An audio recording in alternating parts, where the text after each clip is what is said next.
안녕하세요. 오늘의 사연은 어느 며느리분께서 보내주셨네요.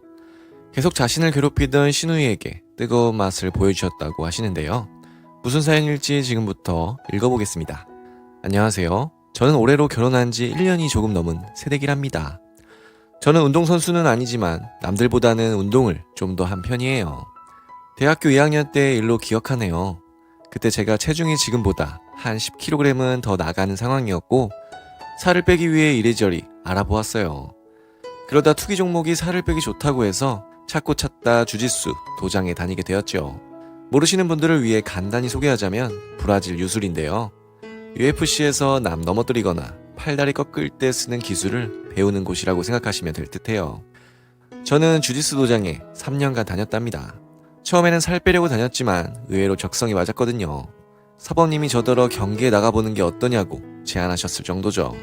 하지만 저는 정식 경기에 나가거나 프로가 되지는 않았답니다. 살 빼기 전에는 살 뺀다는 생각으로 다녔고 이후에도 취미 이상으로는 생각하지 않았으니까요. 그렇게 3년 정도 주짓수 배웠고 이후로는 그냥 절 가르쳐준 사범님이나 같이 배웠던 학생들과 카톡 주고받고 가끔 도장에 놀러가는 정도입니다. 졸업 후 저의 진로도 그쪽과는 아무 상관없는 여행사 쪽으로 잡았고요. 네, 요즘 최고로 힘든 분야죠. 하지만 제가 남편과 연애하고 결혼할 때까지만 해도 지금처럼 힘든 분야는 아니었어요.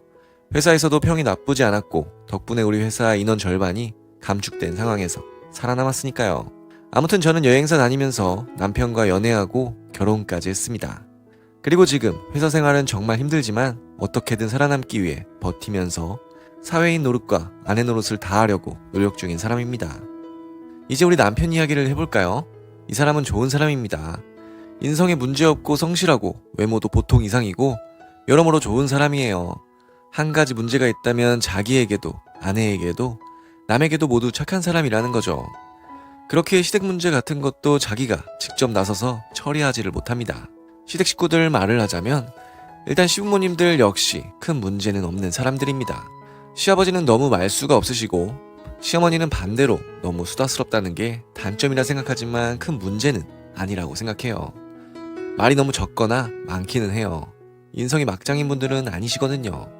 큰 단점이 있다면 두 분 다 방임주의라는 점이겠죠. 딱 자기 아들이나 딸이 좀 막가파처럼 행동해도 다 컸으니 내버려 두자는 주의로 살아가시더라고요. 그래서 시누이가 그따위 인간이 된 게 아닌가 해요. 드디어 시누이 이야기를 하네요. 시누이는 한마디로 막장 노처녀입니다. 처음에 시누이 보고 좀 놀란 게요. 이렇게 멀쩡하게 생긴 사람이 아직 연애도 못하고 직장도 제대로 못 다닌다는 점이었습니다. 나이도 저보다 많고 학벌도 나쁘지 않다고 들었거든요. 하지만 남편과 연애하면서 좀 겪어보니 이유를 알겠더군요. 성격이 정말 이상한 사람입니다. 시비 걸기 위해 태어난 사람이랄까요? 다른 사람 앞에서는 그나마 덜 하는데 저랑 혼자 만나면 말투부터 달라져요. 결혼하기 전에는 저를 그쪽이라고 불렀습니다. 그쪽이 우리 동생 애인이에요? 그쪽 이야기 많이 하던데 그쪽은 어떻게 생각해요? 그쪽 말하거나 그쪽 행동 보면 말이에요. 이렇게 그쪽 하는 게 귀에 거슬렸어요. 하지만 시누이 보고 결혼하는 건 아니니 결국 남편과 무사히 결혼했는데요. 이후 시누이가 저를 부르는 호칭은 올케가 되었죠. 동시에 말투가 아주 가벼워졌습니다. 올케야 형님이 부르면 대답을 해야지. 올케야 형님이 꼭 먼저 말을 해야겠니? 올케야 동생이 결혼했으니 시댁 일도 네 일처럼 생각해야지. 저를 부를 때 꼭 올케야 하는 식으로 부르더군요. 나이가 그쪽이 더 많으니 반말 쓰는 건 넘어갈 수 있어요. 하지만 반말도 다 같은 반말이 아니잖아요. 딱 비하하거나 혹은 남을 깔아뭉개는 의도가 담긴 반말 있죠. 말투 보면 크게 나쁜 것 같지 않지만 표정이나 어조와 함께 들어가면 정말 비하적인 말투로 느껴지는 경우가 있잖아요. 시누이가 딱 그런 말투를 썼습니다. 자기와 동급 혹은 윗급인 사람에게는 절대로 그런 표현을 안 쓰고요. 우리 남편이나 저처럼 자기보다 아랫사람이라 생각하면 반말은 기본이요. 비하는 옵션으로 들어가는 사람이었던 겁니다. 거기까지 겪고 나니 왜 이 인간이 결혼도 못하고 취직도 제대로 못했는지 알겠더라고요. 결혼은 둘째치고 사회생활도 제대로 못할 사람이니까요. 그런 시누이의 인성을 깨닫고도 저는 한동안 참았습니다. 말씀드렸듯 남편 보고 결혼한 거지 시누이 보고 결혼한 게 아니니까요. 대신 시누이랑 가능한 한 안 부딪히며 살려고 접촉을 피했습니다. 남편에게도 부탁했죠. 형님이랑 나랑 안 맞는 것 같아. 그래, 우리 누나랑 잘 맞는 사람이 누가 있겠냐. 그러니까 나랑 형님이랑 얼굴 안 보게 좀 해줘. 알았어. 남편도 딴에는 신우이랑 제가 부딪히지 않도록 노력한 것 같았어요.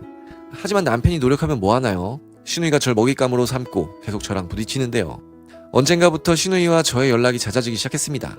처음에는 카톡과 SNS를 통해 접촉해 오더라고요.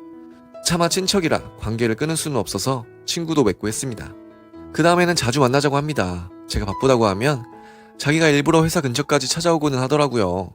단둘이 만나고 나면 그 다음 일은 뻔합니다. 처음에는 자기 집안 자랑으로 시작하더라고요. 우리 남편 욕하는 것 같아서 자세히 말하긴 뭐하지만 시댁 집안이 대단한 집안은 아니거든요. 재산이나 시부모님 지위나 솔직히 우리 집안만 못한 곳입니다. 그런데 신우이는 자기 집안이 대단한 곳이라면서 막 자랑을 하더라고요. 우리나라 족보 대부분이 옛날에 돈 주고 산 거지만 우리 집안은 진짜 오리지널 양반 족보야. 옳게도 그런 집안 온 걸 영광으로 알아야 해. 요즘 이런 말은 나의 지긋한 아재나 할아버지가 해도 욕먹을 소리 아닙니까? 30대인 신우이가 할 말은 아닌 것 같은데 말이죠. 결론은 제가 대단한 집안에 시집을 왔으니 시댁 질서에 순응하라는 거였어요. 자기가 윗사람이니 자기에게 꿇으라는 말이었고요. 아무튼 되지도 않는 이유로 사람을 불러내고 귀찮게 한 게 몇십 번은 됩니다. 제가 부담스러워서 만나지 못하겠다고 하면 바로 지랄이 시작됩니다. 옳게 결혼한 지 얼마나 됐다고 벌써 군기가 빠졌어? 벌써 집안 어른 만나기 싫어해서 앞으로 시집살이 어떻게 하려고 그래?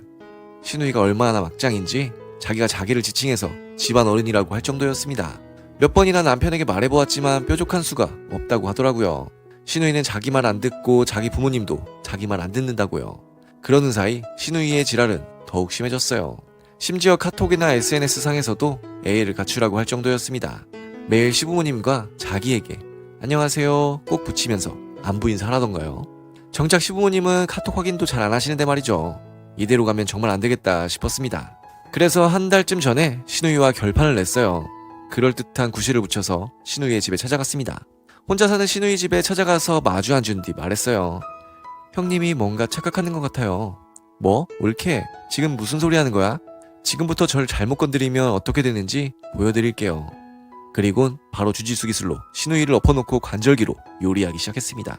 처음에는 얼굴이 엉망진창이 될 정도로 패주려고 했어요. 하지만 남편이나 시부모님 낯을 생각해서 자제하기로 했습니다. 그 대신 신우이 업고 맺히고 팔다리 안 부러질 만큼 꺾어주고 손을 봐줬죠. 그때 신우이가 지르던 비명소리가 아직도 생생합니다. 처음에는 저더러 미쳤냐느니 죽여버리겠다느니 별별 소리를 하면서 몸부림을 치더라고요. 하지만 격투기의 기억자도 배운 적 없는 신우이가 제 상대가 될 리 없었습니다. 결국 체력도 힘든 기술도 다 밀리는 신우이는 저에게 일방적으로 털릴 수밖에 없었어요. 그렇게 신우이 여러 번 맺히고 몸 곳곳을 안 부러질 만큼 만져준 뒤 제가 말했습니다. 야, 생각 같아서는 네 광대뼈를 부러뜨려서 평생 안면기형으로 살게 만들려 했다. 우리 남편 낯을 봐서 이 정도로 참는 줄 알아. 한 번만 더 깝치면 영원히 마스크 쓰고 다니게 만들어주겠어. 그리고 신우이 집에서 나왔습니다. 남편에게 있었던 일을 이야기하니 남편도 놀라더라고요. 크게 화를 내진 않았지만 왜 그런 짓을 했냐고 저에게 막 뭐라 했습니다. 뭐 자기 누나를 주짓수로 손봐줬다고 하면 누구라도 당황스러운 것 아니겠습니까? 남편에게는 화를 내지 않고 딱 한마디만 했어요. 자기가 누나 상대를 못하니까 내가 대신 상대해준 거야. 제 말에 남편도 할 말이 없는지 더 말을 않더라고요. 그 다음에는 어떻게 되었냐고요? 이제 신우이는 저를 피합니다. 카톡이나 SNS 관계도 끊었고요. 저를 찾아오기는커녕 제게서 도망치더라고요. 며칠 전에도 시댁 식구들 만날 일이 있었는데 당연히 참석할 줄 알았던 신우이가 참석하지 않더라고요. 시어머니 말 들어보니 제가 참석한다는 말을 듣고 안 왔다고 합니다. 앞으로도 신우이에게 시달릴 일 없을 것 같네요. 약간의 용기로 앞으로 시집살이가 편안해질 것 같아 기쁘네요. 네, 오늘의 사연은 여기까지입니다. 신우이와 결투를 하여 제압한 뒤 시집살이가 편안해졌다는 사연이셨습니다. 일이 크게 확대되지 않고 잘 마무리된 것 같아 다행이네요. 그럼 저는 다음 사연으로 돌아올 테니 구독과 좋아요, 알람 설정 부탁드려요.